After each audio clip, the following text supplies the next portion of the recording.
Hola chicos, mi nombre es Erna. Hago este videito para todas las personas que están interesadas en dar el examen TOEFL o que conocen a alguien que está interesado en hacerlo. En esta oportunidad he utilizado toda esta pila de libros de aquí para resumir tips importantes que les pueden ayudar a ustedes a sacar una buena nota en su examen.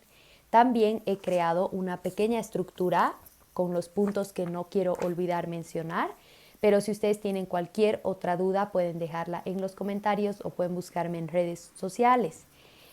Voy a entonces comenzar a explicarles un poco sobre el examen. Bueno, TOEFL quiere decir en inglés Test of English as a Foreign Language. Entonces es un examen precisamente para los que somos non-native speakers, los que el inglés no es nuestra lengua madre. El examen surge en 1963 precisamente porque las universidades e instituciones necesitaban tener una manera objetiva de medir los conocimientos de las personas que querían ir a estudiar o trabajar a estas instituciones. Ustedes se deben preguntar, hay algunas terminaciones que acompañan la palabra TOEFL y que deben significar algo diferente. Por ejemplo, las más conocidas son el TOEFL IELTS y el TOEFL IBT. Voy a explicarles brevemente. El TOEFL IELTS es el que dan las personas que van a migrar a estos países de habla inglesa como son Australia, el Reino Unido y Canadá, y también aquellas que están interesadas en sacar una visa de trabajo.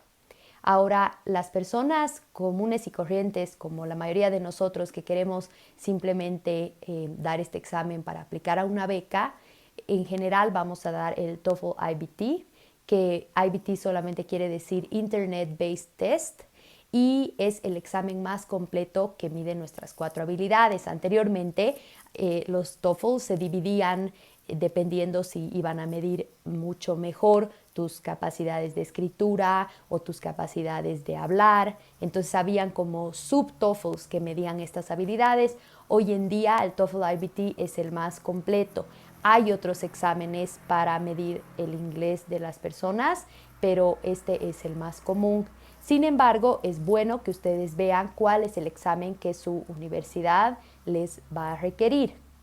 Hablemos entonces de la estructura de este examen. Bueno, este examen tiene 4 partes. La primera parte es el listening, dura en total 3 horas, ¿no? La primera parte, es el reading. El reading consta de 30 a 40 preguntas, tiene una duración de 50 a 70 minutos, donde ustedes van a estar leyendo unos 4 artículos, 3 a 4 artículos científicos con vocabulario académico. ¿Qué es importante cuando ustedes hacen la sección del reading? Lo importante es que vayan tomando apuntes. Mi recomendación es que tomen apuntes de las ideas principales, las ideas secundarias, pero además que puedan anotarse de qué trata cada uno de los párrafos que leen. ¿Y esto por qué? Porque más adelante, cuando lleguen a las preguntas, va a haber una pregunta súper específica que ustedes no se van a acordar, entonces van a querer buscarla en el texto, y para no perder tiempo y tener que buscarlo en todo el texto, sería bueno que sepan de qué trata cada párrafo, ¿no? Entonces, por ejemplo, este párrafo tiene muchas fechas importantes, este otro párrafo tiene muchos lugares importantes. Entonces, así van a poder ir específicamente a ese párrafo a hacer la revisión para poder responder a la pregunta. Continuando, después del reading viene el listening. El listening tiene una duración igual de 40 a 60 minutos, son 30 a 40 preguntas y ustedes van a estar escuchando unas 3 a 4 conferencias científicas o conversaciones de personas, entonces van a oír un inglés que es muy nativo, ¿no? ¿Qué es importante en el listening? Que de igual manera ustedes tomen apuntes de cuál es la temática general de la que se está hablando, pero también si fuera una conversación y hubieran personajes, es relevante que ustedes anoten los nombres de esas personas y cuáles son las ideas principales que esas personas están mencionando, ¿no? Esto les va a servir después al momento de responder las preguntas. Después de estas 2 secciones hay un pequeño break que tiene una duración de unos 10 minutos. Lo aconsejable es que ustedes tengan a la mano una barrita energética, un pedazo de chocolate y que puedan consumir azúcar para que sus cerebros estén activos. También pueden tomar agüita, pero obviamente sabiendo que durante las 3 horas no van a poder ir al baño a no ser en este receso de 10 minutos. Una vez que retornen ustedes, la siguiente sección es el speaking. El speaking tiene una duración de 20 minutos, donde ustedes van a tener que dar su opinión sobre alguna lectura que les den o sobre algún texto que tengan que escucharlo, que es muy importante durante el speaking. Bueno, les explico cuál es el formato. Entonces, ustedes van a escuchar unos minutos de alguna conversación o de algún tema y luego van a tener un minuto para preparar su respuesta. Les van a decir qué opina respecto de esto, estás de acuerdo o en desacuerdo. Entonces, ustedes van a tener un minuto para preparar su respuesta y luego 3 minutos para poder explicarla. A veces van a tener 1 minuto o 30 segundos para preparar su respuesta y luego aproximadamente 3 minutos para hablar con la computadora su respuesta. Yo recuerdo que cuando di mi examen, esta fue la parte en la que tal vez no me fue tan bien porque me intimidó un poco el hecho de tener que hablar con la computadora. Es importante mencionarlos que no los va a revisar un robot, o sea, se va a grabar su voz y una persona va a escuchar la grabación y va a tratar de entender lo que ustedes están diciendo, ¿no? Entonces, en ese sentido, no se preocupen, no los va a calificar un robot, pero es importante que vayan practicando haciendo videos o mandando audios para que vean si realmente se entiende lo que ustedes están diciendo en inglés. Pero me iba a esta parte que es incluso más relevante, que es el tema de la estructura de su opinión. Porque a veces pensamos que si simplemente logramos hablar fluidamente durante esos 3 minutos de la respuesta, nos van a calificar bien y no es así. En realidad lo que ellos van a ver es que su respuesta esté ordenada y coherente. Entonces aquí les voy a dar una pequeña estructura que les aconsejo tomar nota. Y es la siguiente. Bueno, les van a pedir a ustedes su opinión de cualquier tema, ¿no? Es importante para hacerse la vida más fácil que ustedes no sean indecisos, sino que digan sí o no. Entonces, para cualquier tema, digamos, ¿qué opinan? ¿Están de acuerdo con la polución? Que ustedes digan sí o no. Entonces, van a tener el primer punto, sí o no, estoy de acuerdo. El segundo punto, tienen que decir por qué sí están de acuerdo o por qué no están de acuerdo, ¿no? Aquí expongan sus razones. Y en el tercer punto, si pueden, den un ejemplo. Entonces, esta es una estructura que casi les asegura que su respuesta va a tener una calificación positiva, ¿no? Va a tener una calificación elevada. Es importante esa coherencia en su opinión. Es mejor que no pierdan tiempo diciendo a veces estoy de acuerdo y a veces no estoy de acuerdo, ¿no? Entonces, eso para que lo tomen en cuenta. Después tenemos el writing. Bueno, el writing son 50 minutos y van a tener que escribir unos 2 ensayos sobre alguna temática. Puede ser alguna temática que a ustedes les interesa o puede ser que les pidan su opinión sobre alguna lectura y que ustedes tengan que escribir al respecto. Y aquí también hay algo que es bien importante. Es muy diferente cómo escribimos en español que cómo escribimos en inglés. Los latinos tenemos la tendencia a ser muy vuelteros cuando hablamos, cuando escribimos. En el inglés no es de esa manera. En el inglés, cuando escribimos, tenemos que ser concisos. ¿A qué me voy? Les voy a dejar yo aquí una sugerencia de una estructura. Pero bueno, ¿cuál es la diferencia notoria entre cómo nos expresamos en inglés y cómo lo hacemos en español? Por ejemplo, en inglés te van a decir, no sé, Pedro es corrupto, punto, ¿no? ¿Qué te vamos a decir en español? Pedro nació en la ciudad de Sucre, coma. Era una persona que estaba muy interesada en la filosofía, por lo cual estudió esa carrera, coma. Pedro ha trabajado durante mucho tiempo en beneficio de las personas más necesitadas, coma. Sin embargo, en los últimos meses se ha juntado con unas malas influencias y hoy en día es corrupto, ¿no? O sea, tenemos una una oración que es súper larga, que tiene 3 comas y que no está bien estructurada, ¿no? Porque ahí hay muchas cosas que no son necesarias de mencionarse. Entonces lo importante es que recuerden ser concisos. Y aquí les dejo la pequeña estructura para su writing, que sería bueno que tomen apuntes al respecto. Lo primero que les aconsejo es que su ensayo sea de 4 párrafos.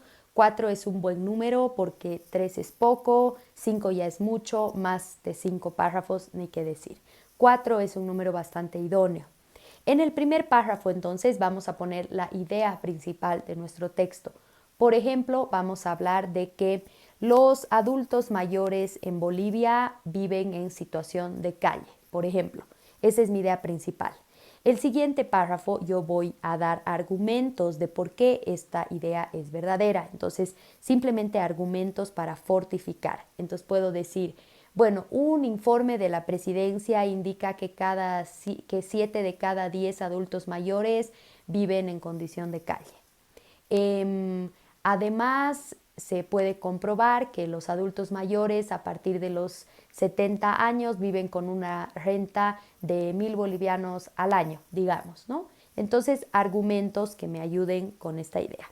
En el tercer párrafo voy a poner ejemplos. Por ejemplo, si usted va a la calle Calama, podrá observar que hay muchos adultos mayores que piden limosna. De igual manera, si usted pasea por la zona de la Laguna Alalay, va a poder encontrar unos hogares de ancianos donde las personas viven con 6 bolivianos al día, por ejemplo, ¿no? Entonces ya hemos visto que acá tenemos ejemplos que aportan a solidificar esta idea, ¿no? Y finalmente vamos a tener un último párrafo donde, ¿qué voy a hacer yo? Voy a repetir la idea principal y voy a aumentar alguna conclusión o recomendación. Podría decir yo, de tal manera, como pudieron ver en los anteriores párrafos, es real la situación de que los ancianos están en situación de calle y sería muy recomendable que el gobierno haga medidas para tratar esta situación, ¿no? Entonces, bueno, está comprobado que la atención de los lectores casi siempre buscan la idea principal en el primer párrafo y en el último párrafo. Así que de esa manera vamos a tener un párrafo redondito que repite la misma idea al principio y al final y que en el centro nos brinda unos argumentos y unos ejemplos que fortifican esta idea. Porque ¿qué es lo que muy a menudo hacemos nosotros? Empezamos en este párrafo diciendo los adultos mayores viven en situación de calle y luego en el siguiente párrafo decimos sí, pero no son solo los adultos mayores, sino que también son las mujeres, los niños y los indígenas, ¿no? Entonces, en realidad aquí estamos abriendo la idea, ¿no? Y lo que tendríamos que tratar de mantener es una estructura de embudo donde empecemos de una idea un poquito grande y la vayamos reduciendo, ¿no? Y para llegar a una conclusión que sea interesante. Entonces es importante que tomen en cuenta esta estructura, eso casi les va a asegurar que tengan una buena nota en sus ensayos. ¿Qué más? Bueno, esa es la estructura general del examen, algunas recomendaciones generales. Es importante que se midan ustedes mismos su tiempo. El examen, como les decía, tiene una duración de 3 horas, pero digamos, si bien te sugieren que, por ejemplo, el reading tenga una duración de entre 50 a 70 minutos, nadie te va a detener si tú te tardas más tiempo en esa sección, lo cual puede ser perjudicial. Por ejemplo, yo recuerdo haberme tardado mucho en el reading y haber tenido menos tiempo para el listening. Entonces, sería bueno que ustedes puedan medirse su propio tiempo cuando empiecen a dar el examen. Otra recomendación importante, desayunen siempre bien antes de dar el examen. Hay algunos tips, ¿no? A mí una vez me dijo un profesor que, por ejemplo, antes de dar un examen fuerte, media hora antes me coma un plátano y un poco de chocolate negro de cacao porque contienen azúcar y el chocolate contiene antioxidantes y 30 minutos es el tiempo que tarda el cerebro en absorber estos nutrientes, entonces así voy a poder estar lúcida en el examen. Entonces son unos tips sencillos que nos pueden ayudar a incrementar nuestra confianza ese día. ¿Qué otras cosas son importantes? Bueno, no se olviden de tomar apuntes en el en el listening y en el reading es muy importante que tomen buenos apuntes, y es muy importante en el speaking y en el writing que cualquier cosa que ustedes vayan a decir o vayan a escribir tenga una estructura. Necesita ser coherente y ordenado lo que ustedes digan, ¿no? Y con eso se aseguran su calificación. Ahora bien, hablemos de algunas cuestiones más técnicas y logísticas, como ser las calificaciones. Las calificaciones les van a llegar a ustedes, bueno, a los 6 días de que ustedes den el examen, pueden ingresar a la página oficial del TOEFL, que es est.org. Y si lo googlean, si ponen TOEFL IBT, van a poder encontrar la página oficial. Van a ustedes entrar a los 6 días de dar su examen y ahí ya van a estar sus calificaciones. Sin embargo, el TOEFL manda un PDF oficial a los correos de los estudiantes dándoles sus calificaciones, ¿no? Esto puede tardar hasta 2 semanas, eso tienen que tomar en cuenta. Ahora bien, hay algunas universidades que piden que el TOEFL directamente les mande a ellos el PDF de las calificaciones. Eso es posible. Si no estoy mal, TOEFL puede enviar hasta 4 calificaciones, o sea, el PDF de calificaciones hasta 4 universidades, pero a partir de la cuarta ya hay un costo extra de aproximadamente $16. Entonces eso lo pueden averiguar. En mi experiencia y habiendo preguntado a amigos, no muchas universidades te piden que directamente se les mande a ellos las calificaciones. Como les digo, puede pasar y es posible que lo hagan. Otro tema más, si es que quisieran sus calificaciones en papel, también se puede pedir, te las pueden enviar, pero obviamente es un proceso el encargarse del correo, es un costo extra. Y hoy en día ustedes saben cómo es el mundo, ya casi nuestros currículums vitae, por ejemplo, ya no se manejan en papel, ¿no? O sea, se manejan por LinkedIn, o tú tienes que mostrar qué videos, qué materiales generas y tenerlos en la web, ¿no? O sea, en el internet. Entonces, es poco probable que les pidan a ustedes las calificaciones en papel, pero si es que les pedirían, es posible que las soliciten. En cuanto a cuál es la nota de aprobación o de reprobación del TOEFL, no existe tal cosa, sino que depende de la calificación que te piden en la universidad a la que tú estás aplicando. Hay universidades que te piden tener un mínimo de 90, otras te piden un mínimo de 94, otras un mínimo de 110. El examen es sobre 120, ¿no? Entonces ustedes tienen que saber cuánto les pide su universidad. Eso en cuanto a las calificaciones. Luego hablaremos de cuánto cuesta. El costo del TOEFL es de $180. Varía dependiendo del país, pero en Bolivia es de $180. Si ustedes ingresan a la página, van a poder ver los costos dependiendo del lugar en donde están. ¿Cómo se paga? Se puede hacer una transferencia bancaria, o sea, virtualmente. También lo pueden pagar vía Western Union, pero la forma más fácil es transferencia bancaria, que en Bolivia el BNB y Uninet te permiten hacerlo. ¿Qué otras cosas más? Bueno, ¿cómo lo doy? ¿Cuándo lo doy? ¿Cómo me registro? Todo se hace mediante la página web. Entonces ustedes tienen que crearse un usuario y una contraseña en la página oficial del TOEFL, que es est.org. Y ahí van a poder, una vez que ustedes tengan su usuario, van a ingresar al sistema y van a poder poner en qué ciudad se encuentran y ver las fechas que son disponibles. Por ejemplo, me fijé qué fechas habían disponibles en Bolivia y los próximos exámenes presenciales eran el 25 de abril y el 16 de mayo. Obviamente por este tema de la cuarentena es probable que eso no suceda. Entonces hay una modalidad de darlo online. Pero antes de que nos pasemos a la modalidad de darlo en casa, si ustedes están pensando dar el examen de aquí a unos meses, y por ahí el tema de la cuarentena ya se haya resuelto. Entonces ustedes ingresan, buscan la fecha y dependiendo la fecha y el lugar en donde están, les van a mostrar todos los sitios donde se puede dar el examen. Por ejemplo, es muy común en Bolivia que se lo den en el Centro Boliviano Americano, así que podría ser que ustedes lo den ahí. Se inscriben virtual y luego van al lugar y dan el examen en la fecha que les corresponde. Pero si es que quisieran darlo en casa, se ha habilitado una modalidad por el tema de la cuarentena en la que ustedes pueden darlo desde su casa siempre y cuando tengan internet, una computadora y puedan descargarse un programa a sus máquinas para de esa manera dar el examen. ¿Qué cosas más? Bueno, me olvidaba mencionarles que el costo es de $180 para el examen, pero si ustedes quieren modificar la fecha que lo van a dar o quieren cancelar la fecha, eso tiene costos extras de $50, $60, lo cual es caro.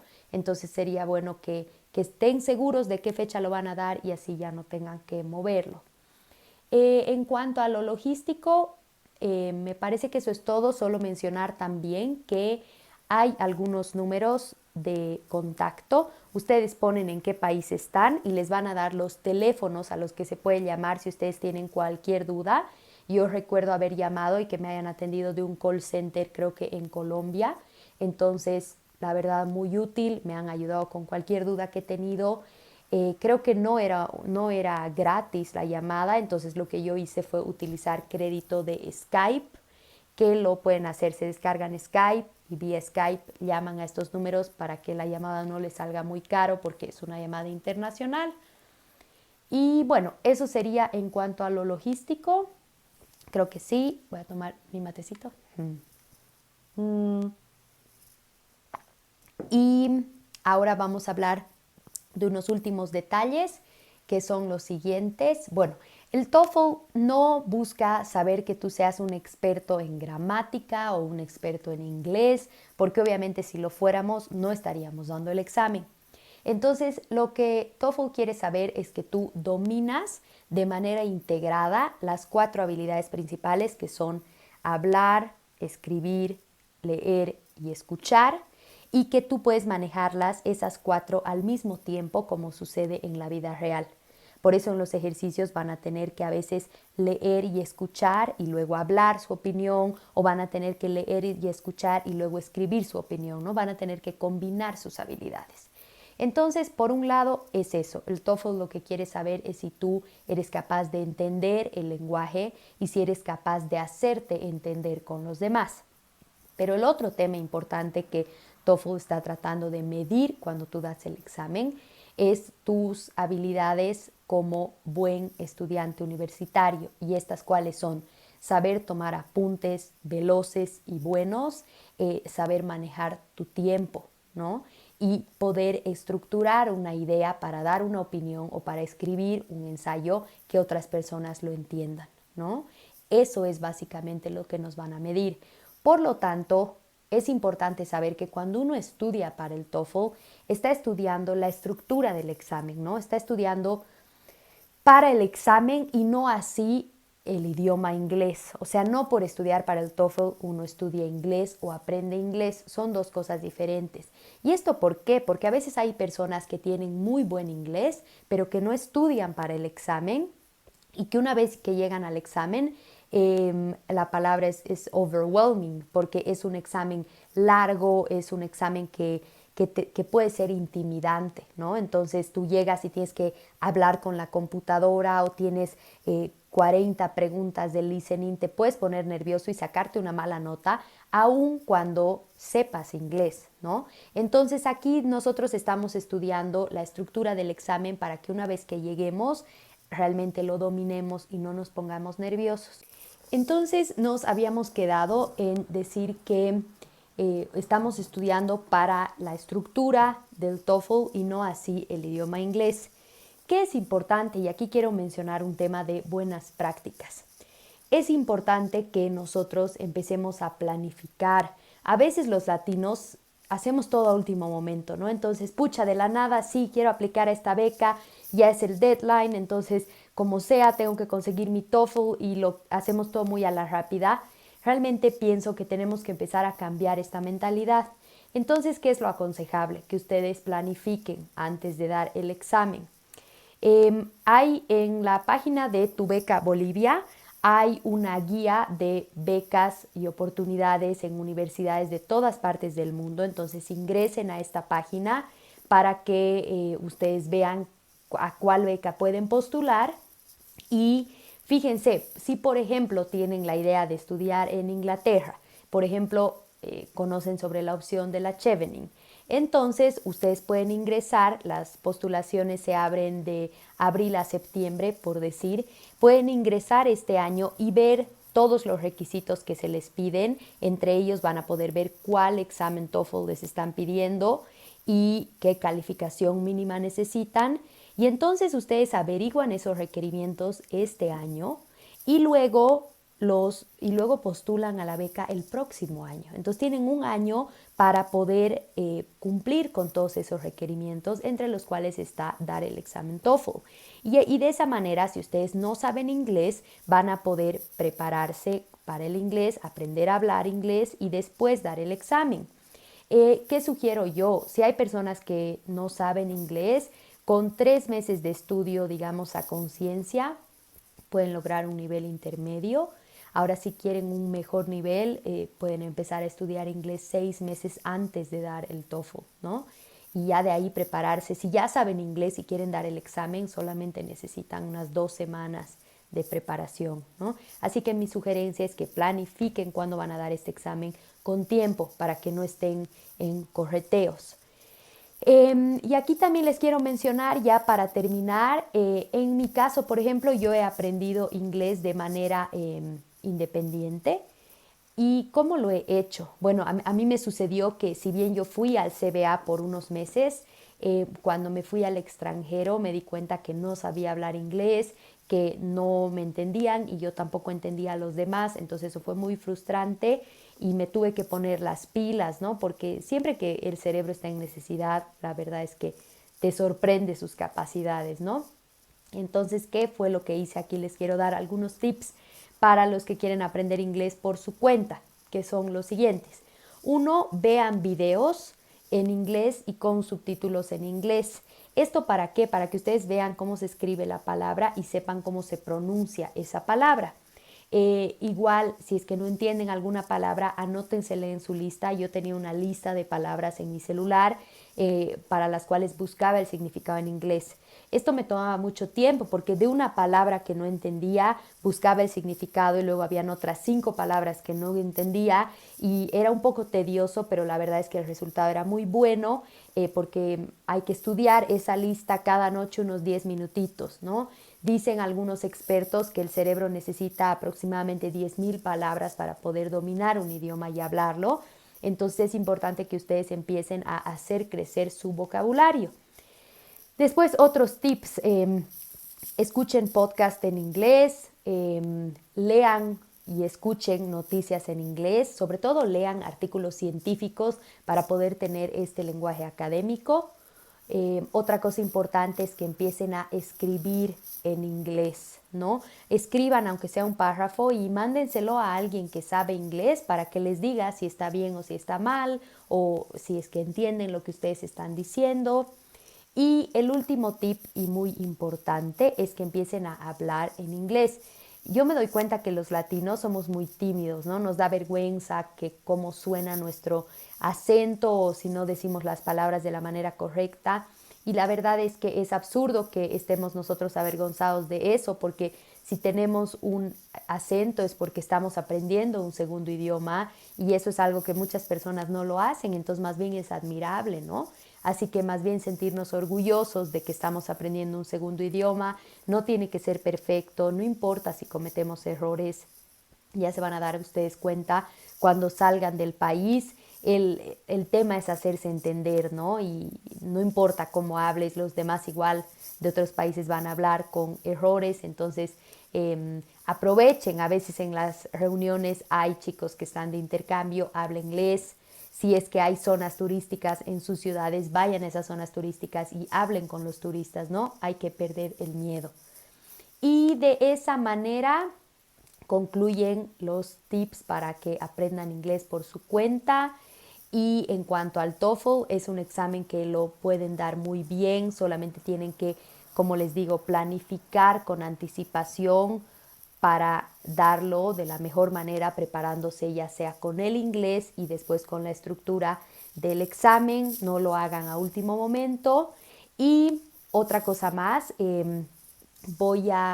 nosotros vamos a tener una pequeña guía con algunos tips que pueden servirles de páginas web a donde ir. Hay muchas páginas con recursos para el TOEFL, por ejemplo, la página EDX, que se escribe EDX, tiene un curso, si ustedes ponen TOEFL, tiene un curso entero que es gratuito para que ustedes se preparen para el TOEFL. Después, en la página oficial del TOEFL, que es est.org, hay un examen, justo lo vi ayer, hay un examen que es completamente gratuito. Es como una prueba. Entonces ustedes dan ese examen y obviamente las calificaciones no son oficiales, pero les sirve para que ustedes conozcan la estructura del examen. Eso está gratuito en la página. En la página también están cualquier tipo de recursos, preguntas frecuentes, textos para estudiar, así que en esa página lo van a encontrar, pero como les decía, vamos a tener nosotros una pequeña guía que a ver si dejo el enlace en el video o si no, se lo va a colgar en la página de Tu Beca Bolivia. Así que ahí lo van a poder encontrar, si no, como les decía, pueden mandarme un mensaje a mis redes sociales si es que necesitan algo. Así que esos fueron los consejos para dar un examen de TOEFL exitoso. Espero que les haya gustado y servido el video y les mando un abrazo y sigan estudiando, sigan preparándose, les va a ir excelente.